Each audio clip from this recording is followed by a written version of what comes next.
बहुत समय पहले उज्जैन के समृद्ध नगर में वरुण नाम का एक धनी व्यापारी रहता था।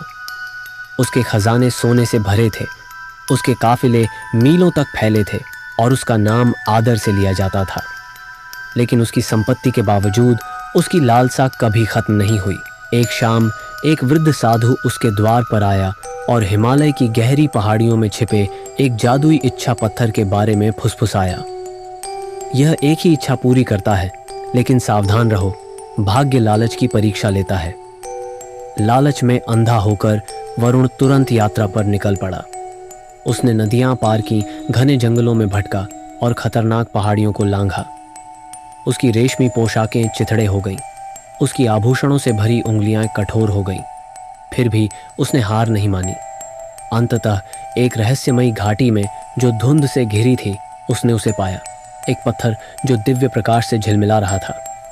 तभी एक आवाज़ गूंजी, न तो मानव की न ही पशु की। एक इच्छा मांगो, लेकिन सोच समझकर। बिना रुके वरुण चिल्लाया, मैं अनंत सोना चाहता हूँ। तुरंत ही आकाश काला पड़ गया और सोने की वर्षा होने लगी। सिक्के, हार और चमचमाते सोने की ईंटें बारिश की तरह गिरने लगीं।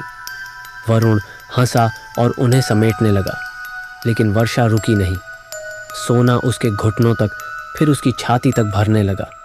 उसकी हंसी घबराहट में बदल गई जब उसने खुद को मुक्त करने की कोशिश की, लेकिन सोने का सैलाब और भी तेजी से बढ़ने लगा। डर ने उसे जकड़ लिया। उसकी इच्छा का कोई अंत नहीं था।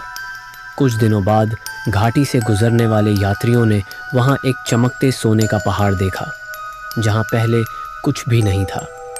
वे फुसफुसाने लगे उस व्यापारी की कहानी, जो अपने लालच के कारण अपने ही खजाने के नीचे दब गया।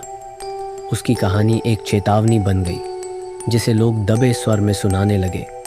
धन केवल तभी आशीर्वाद है जब उसे बुद्धिमानी से खोजा जाए, अन्यथा यह एक अभिशाप बन सकता है।